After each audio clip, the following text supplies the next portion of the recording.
Para que quede bien clara la idea, en el reporte epidemiológico del Ministerio de Salud sí se reportan casos de niños menores de 9 años, entiendo que eran 25, 30 máximo, menores de 9 años con coronavirus. Y en el mundo, en España, por ejemplo, se han reportado lamentablemente decesos de niños de muy corta edad. A los niños igual les da el virus, pero no les da tanto como al adulto mayor, ¿o no? Sí, les da. No, igual les da muchísimo, con una frecuencia muy alta. Lo que pasa es que no, ahí sí que no estamos detectando, pero tienen afortunadamente una baja letalidad. El problema es que los niños contagian, reparten el virus, o sea, diseminan el virus, perdón, con mucha facilidad. Por eso era lógico cerrar los colegios, eso es lógico, pero deberíamos haber coordinado mejor con la vacuna. Doctor, China tiene una publicación de más de 40.000 pacientes. Sí. 40.000 pacientes. De 0 a 9 años, la cantidad de niños fue cercano al 0,1%, 0,2%. O sea, es muy bajo. Y de 9 a 19 años aumenta un poco, aumenta al 2 o 3%. O sea, su peligrosidad... Los niños, afortunadamente, algo tienen que se defienden. Su peligrosidad está dada por su alta tasa de contagiabilidad, no sé si está bien dicho, pero de la capacidad que tienen para contagiar. Exactamente, igual que con los otros virus. Exacto, son un vector de contagio. Pregunta respecto del invierno, que vamos a entrar en poco tiempo más. Nos preguntan muchísimo por esto, doctor, así que quiero que sea súper claro. El frío, la lluvia, la humedad, ¿qué es lo que hace que el coronavirus se haga más poderoso o nosotros somos más débiles en esa época? Esa es la respuesta. Desgraciadamente, los virus no se hacen más poderosos. El virus se hizo más poderoso porque mutó, tuvo una mutación. Entre paréntesis, es el tercer coronavirus en la historia de la humanidad que sufre una mutación, tercero. Y el coronavirus tiene más de 3.000 años de presencia en la humanidad. Estaba presente 1.000 años antes de que naciera Jesucristo. El problema es que el frío, cuando tú respiras aire frío, se te produce, ¿qué me está pasando a mí? Sí. Se produce una vasoconstricción de la mucosa de la nariz, de la faringe, de la tráquea probablemente. Entonces, al haber aire frío, llega menos sangre a esa zona. Cuando te llega menos sangre, te llegan, entre comillas, menos defensas. Si en ese momento te entra el virus, tú tienes más posibilidad de contagiarte. Perfecto. Si además fumas, si además tienes una enfermedad pulmonar, si además vives en una ciudad altamente contaminada, 3 más factores para que te ingrese el virus al organismo y te enferme.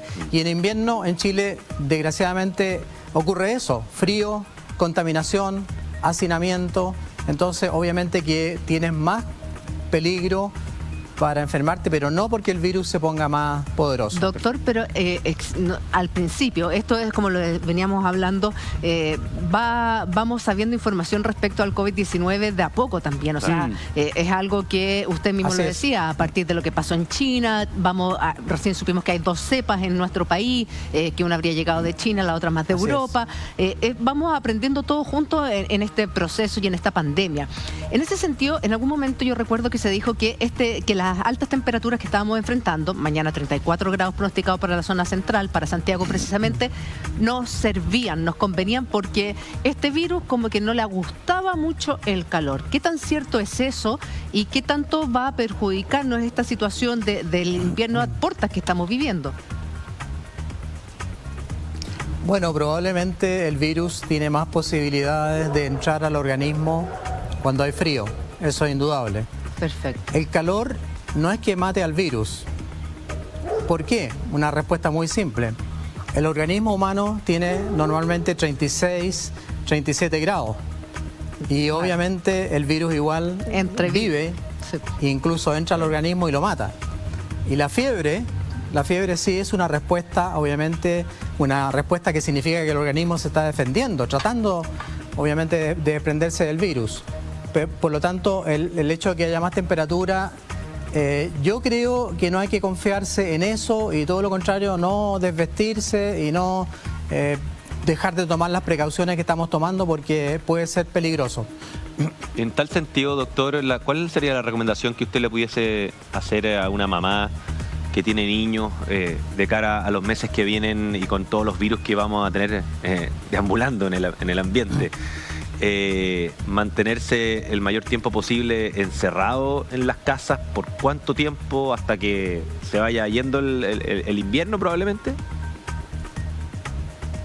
Primero, los niños, ojalá los pequeños, que tomen pecho materno, porque el pecho materno protege enormemente porque transmite anticuerpos. Segundo, dentro de la casa, mantener la casa ventilada, limpia, lo más limpia posible, limpiar las superficies con agua, con un poquito de cloro, no es necesario comprar cosas claras. Tercero, mantener los controles de pediatra. Y ahora ya hay 2 instituciones o 3 que están ofreciendo hacer los controles por vía internet, o sea, telemedicina, y eso está muy bueno. Sí. Cuarto, no deben dejar de colocarle las vacunas que les corresponden por edad. Acuérdense que en Chile hay vacunas a los 2, a los 4, a los 6 meses, en fin. Ellos tienen que seguirse vacunando y para eso basta con sacar el salvoconducto y acudir al centro público o privado a vacunarse. Eso no se puede abandonar. Tampoco deben dejar de buscar la leche, Sí. porque tienen que seguirse alimentando los que no pueden tomar pecho materno. Hay que tener mucho cuidado con los niños prematuros, porque son niños que tienen las defensas mucho más bajas. Hay que tener cuidado con los niños con enfermedades respiratorias crónicas, por ejemplo, un niño asmático o un niño que tenga fibrosis quística del páncreas. Justamente a ellos hay que vacunarlos contra la influenza con mucha celeridad y colocar todas las otras vacunas del Plan Nacional. Ya que usted nos explica todos los efectos que tiene el invierno en nuestro organismo y en cómo va a incidir en este contexto de coronavirus, es una buena medida que se mantenga suspendidas las clases, qué sé yo, por lo menos hasta agosto. Estoy pensando que el frío, el invierno, la humedad, la lluvia, desde, qué sé yo, la región de Coquimbo hacia el sur, todo el país, se ven muy afectados por el fenómeno del invierno, contaminación, frío y todo lo que le nombraba. ¿Es bueno suspender las clases suspendidas hasta esa fecha al menos? Tienes toda la razón. Sí, eso lo hemos conversado en la mesa social por el COVID-19 y también el grupo de expertos de asesor del Ministerio de Salud. Y sí, la idea es mantener a los niños fuera de clases hasta que se note que esto esté pasando, esté disminuyendo, esté bajando, porque como decía, hay la posibilidad, digamos que ocurre todo el invierno, que los niños transmiten mucho los virus. Claro. No solamente el coronavirus, la influenza, todos los virus son transmitidos con mucha facilidad por los niños. Doctor, Son portadores y transmisores del virus. en nuestro estudio está Libardo Buitrago que quiere hacerle una consulta. Hola doctor, Libardo. buen día, gusto saludarte, ¿cómo estás? Hace tiempo que no me invita Libardo Tu casa. al Está Conquistador. muy descariñado, está muy descariñado. Bueno, Así allá está lo voy a Libardo llevar. últimamente. Esta es tu Está cambiado, doctor. Libardo ya no es el mismo. Y yo lo escucho todas las mañanas. Libardo pero no cambió. me invita. Gracias. Liberaron a Libardo. Gracias por la sintonía, doctor. 3 cosas de las que se han dicho en la mañana. Primero, el rol de la sociedad, la oportunidad de los test y la cantidad de unidades de cuidados intensivos son como las claves que uno puede apreciar globalmente. ¿Cómo estamos acá con esos 3 elementos, doctor? Bueno, nosotros estamos siguiendo, entre comillas, porque estamos en otra sociedad obviamente, lo que hizo Corea del Sur, que usted lo ha nombrado varias veces. Corea del Sur hizo mucho test. Incluso hacía test en el auto para que la gente no se bajara. Eso permitió detectar a una cantidad importantísima de pacientes que tenían el coronavirus, aislarlos de inmediato y ponerlos en cuarentena. Nosotros estamos siguiendo esa misma campaña y es el país latinoamericano que por habitante ha hecho más test para detectar el coronavirus, pero hay que hacer el test que usa la reacción de polimerasa en cadena en tiempo real, que capta realmente el ácido ribonucleico del virus, y no otros exámenes todavía. En el futuro ya expliqué yo que se podrían hacer otros. Doctor, y ahí... La pregunta de los ventiladores, nosotros, y ayer hice esa pregunta al expresidente de la Sociedad Chilena de Medicina Intensiva. En Chile hay entre público, privado, Fuerzas Armadas, 1.043 camas con ventilador. 1.043 camas con ventilador. Hasta el momento, por lo tanto, se están ocupando aproximadamente el 10% de las camas con ventilador. Pero pues, solo por Y coronavirus. usted tiene mucha razón, ese es un punto muy crítico.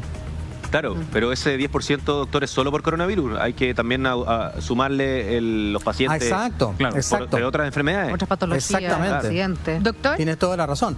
La medicina, o sea, los enfermos van a seguir. Gente Claro. que tenga infartos, gente que tenga accidentes vasculares, Claro. coma diabético, o sea, Por eso estatus es epiléptico, importante van a seguir cuidarse llegando. doctor, Por aquí la eso Connie... es que el manejo de los ventiladores tiene que ser centralizado. Aquí la Connie nuevamente. Me gustaría preguntarle, ya que usted es parte de la mesa COVID-19, esta mesa social, si es que han abordado el tema que hoy día también lo ponía en la palestra el senador Manuel José Osandón, que tiene que ver con el tema de las cuarentenas y lo que usted dice, claro, no sabemos cuándo los niños van a volver al colegio, o sea, cuándo se va a ir retomando un poco la normalidad, por poder llamarlo de una forma. ¿Por qué? Porque recordemos que más de la mitad de nuestro país vive finalmente de lo que se genera en el día a día. Entonces, un poco hemos visto lo que está viviendo sobre todo el sur de Italia, con este como estallido social, porque finalmente la necesidad de comer, las necesidades básicas, finalmente se están viendo amenazadas. Entonces, ¿de qué manera ustedes están abordando este tema? Por un lado, se hacen las cuarentenas, pero por otro lado, la gente... Poco a poco vamos a ir viendo que necesita salir a trabajar. Entonces, ¿cómo han abordado ustedes ese tema? Connie, esa es una pregunta que me interesa muchísimo, porque yo me opuse a la cuarentena total, a la cual llamó el Colegio Médico en un inicio y algunos municipios, incluso sin explicar cómo se iba a implementar esa medida. Usted tiene toda la razón y yo dije lo mismo. Piense en la nana que tiene que ir a trabajar y que le pagan a veces por semana o por día. Piensen en la mujer que vende sándwich o que vende sopaipillas a la salida de una construcción. Piensen en el chofer de taxi. Piensen en el cabro que reparte comida para poder vivir. ¿Por qué? Porque ellos viven al día, no tienen un sueldo y un salario. Es muy diferente vivir en el barrio alto, tener un sueldo y salario, tener una tarjeta e ir al banco y sacar la plata del bancomático. Eso es lo que yo no pude comprender y por eso me enfrenté con ellos y tuve obviamente problemas por eso. Entonces hay que hacer las cosas pero bien planificadas, porque esa gente que vive de lo que gana en el día, si no recibe esa platita, no va a poder alimentar a sus niños. Y por eso ahora estamos viendo en Italia lo que está pasando. ¿Qué pasa con el jubilado que tiene que ir a retirar su pensión? ¿Qué pasa con la jubilada que tiene que ir a retirar el medicamento al consultorio porque si no se va a enfermar más? Ellos no pensaron en eso. Y entonces, como dijo el representante de la OPS, era muy atractivo decir cuarentena total. Y las consecuencias sociales, la salud tiene determinantes sociales. Y creo que Libardo lo ha dicho muchas veces, que son la educación, la alimentación, la calidad del hogar, la calidad del medio ambiente, el trabajo, la falta de trabajo. Eso hay que tomarlo en cuenta en salud. Salud no puede estar aparte de eso. Me alegra por su pregunta porque me permite desahogarme en ese sentido, porque yo creo que la cuarentena progresiva que se está haciendo es lo que correspondía y se está haciendo bien. Es lo correcto, efectivamente.